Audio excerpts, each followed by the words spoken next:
Hi everyone, welcome back to my new another mini blog. তো চলে গেছিলাম আজকে এক বিয়ে বাড়িতে। তো এই দিদিটারই বিয়ে ছিল। তো গিয়ে আমরা পৌঁছানোর সময় দেখলাম দিদি ফটো তুলছে, মানে ফটোশ্যুট হচ্ছিলো।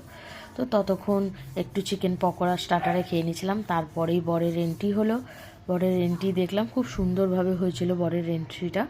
তো এগুলোই দেখছিলাম, দেখে একটু আনন্দ ওখানেই করছিলাম। তো এইসব দেখতে দেখতে কাটতে কাটতে তারপরে দিদির আর জামাইবাবুর তোমার মালা বদন হয়ে যাওয়ার পর তাদেরও ফটোশ্যুট চলছিলো। তো তার মাঝখানে খুবই ব্যস্ত আজকে ওরা। তো এসব দেখা করে নিয়ে ফটো তুলে নিয়ে চলে গেছিলাম খাবার টেবিলে। খাবার আসছিলো তাই বসে একটু আমি নিজেকে পোজ দিয়ে দিলাম।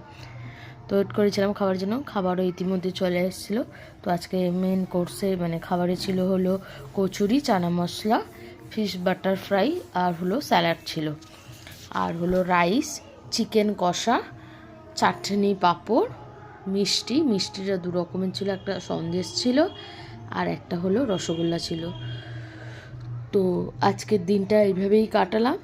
বেশ বিয়েবাড়ি খাওয়া দাওয়া করে বেশ ভালোই কাটলো আজকের দিনটা। তো এইভাবেই কাটালাম। দেখা হচ্ছে পরের একটি মিনি ভ্লগ।